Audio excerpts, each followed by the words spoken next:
Now, in part 7, remember, we discussed the origin of the first 2 letters, okay, that make up the word alif, which is L, okay?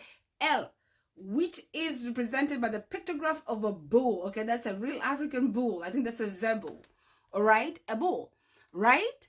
L. And in Ekegusi, Eri is a bull.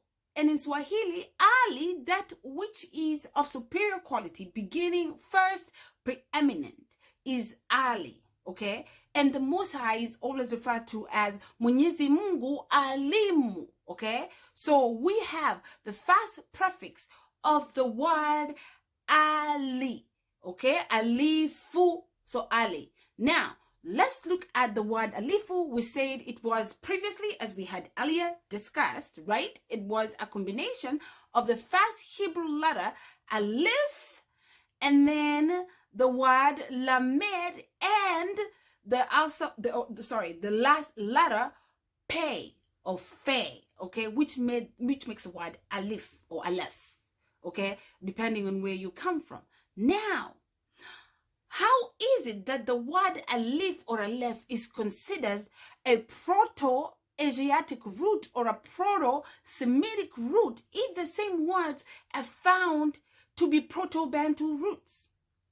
See, even the word L in itself is not Proto-Semitic or Proto-Asiatic. It's found not only with the Nilotes, but also with the Bantu. And I believe the Kushites have it too. That would not surprise me. All right? So let's look at the word alifu. And remember, many people like to say Swahili is an Arabic language. Without the Arab people, Swahili wouldn't be. That's a joke. That's a joke from the pit of hell. Okay? Because even Malcolm Guthrie, okay, in his book Bantu Grammar 1967 says Swahili is probably one of the oldest Bantu languages based on the amount of Proto-Bantu roots it contains. Ain't that funny? But you'll still hear people saying, even Swahilis themselves will tell you, Swahili is Arabic. And that's a shame. All right? Now, let's look at the Swahili dictionary, published, of course, by the Oxford. So let's look at the word alif or alifu or aleph. It's found in Swahili, okay? Or alpha. Okay? Believe it or not, alpha is not of Greek root. Remember, the Greeks went to school in Africa. Alpha is of a Swahili root, and I'll show you. Hang on. Okay, so let's look at the word for the Swahili word for the word for dawn or daybreak. Okay, look at that. Alpha Jiri. Okay, it means dawn or daybreak. And then the second meaning is one of the regular Muhammadan times of prayer, about 4 a.m.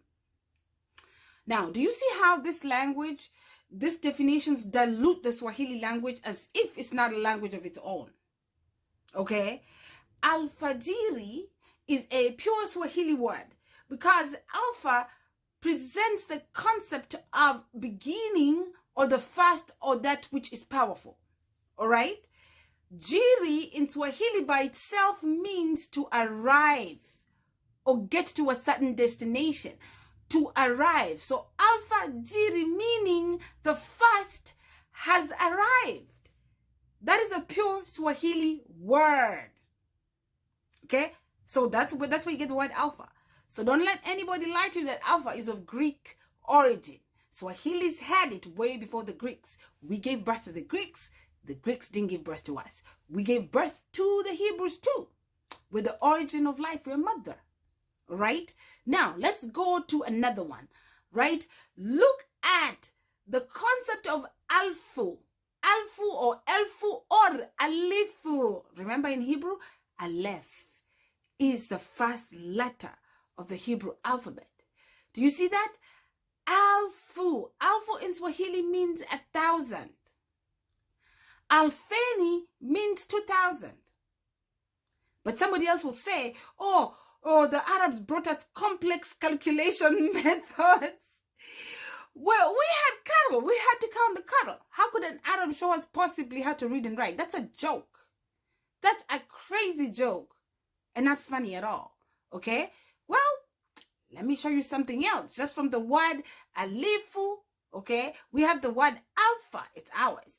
Even look at the word alfalfa, okay? The reason why I bring this is because the first letter is a masculine principle word, okay? It's represented by a bold strength, masculine, fatherly strength. Look at alfalfa. It's the dressing that's put on the wound after circumcision. Do you know why I brought it up? The concept of a male member. This is a masculine energy word, okay? Which is associated with preponderance and power, you know, the concept of even a beginning, because circumcision is the beginning of a new life. Al-Fajiri is the beginning of a new day. But let these crazy people tell you that alphabet, you know, is rooted in their language, and we still haven't come to bait, all right? Hang on a second.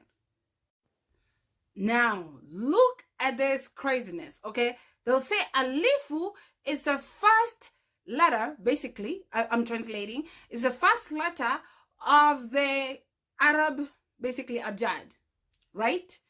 Now, alifu here again says is the concept of creating or, you know, to make up or to write a story. That is a Swahili word, it's not Arabic. How is it that the concept of creating or writing a story in Swahili is alifu, but yet alifu does not belong to us as an alphabet? Were we always illiterate? The words are still used in our language, okay? Now, the word alifu means to create or to write a book, and even the word kitabu is of Bantu roots. We'll discuss that another day, because they like to imply that when it comes to writing, it has to be Arabic. That's another joke, okay? That's Arab supremacy for you. Now, let's go to another word related to the word alifu. Remember also, being that it's the first letter of the alphabet, alifu opens the door for you to be able to understand or to be able to read. Without alifu, you can't really read, okay? It's a primary, should I say, vowel, okay? So let's go to the next meaning of this, derived from Swahili again, the word alifu. Now, from the word alifu, remember how sometimes in Kibantu we interchange R and L? If you interchange the word alifu with the letter R, remember we previously said alifu means to create a book or write a book. Now, if you put an R on alifu, what do you get? Guess what? You get the concept of informing or to tell by letter, okay? The second part is a concept of knowledge, intelligence, information, or news. That's why the Most High is Mungu aliye na maarifa yote, meaning he who is most knowledgeable, most, you know, learned of them all, okay? So from the word alifu, you get the concept of writing something by letter, information, basically relaying information by letter. But you'll still find some, inferior, thinking Africans saying it's Arabs who showed us how to write. Yeah, we knew how to pass messages. We had long distance runners way before the Arabs came. Okay, now if you take the word arifu or alifu, now let's use alifu, okay, and add the letter H at the front, what do you get? Let me show you here. Now, remember in Hebrew, alif means power, strength, or an ox. Now, when you take, even in Swahili, alifu means to inform, or, you know, the concept of passing a message, right? The concept of power, 1,000 is a number of power. Alfu, alifu. But when you add an H at the front, what does it become? Destructive power. Why? Because the Most High is not only a God who is creative and God who is forgiving, you know, most merciful God. He's also a God of vengeance. He's also a destroyer. So alifu, it's only incumbent that the word for destruction would come again from the Most High's, attribute of being alif. Okay? All power belongs to him. Okay? Tune in for part 8. We continue.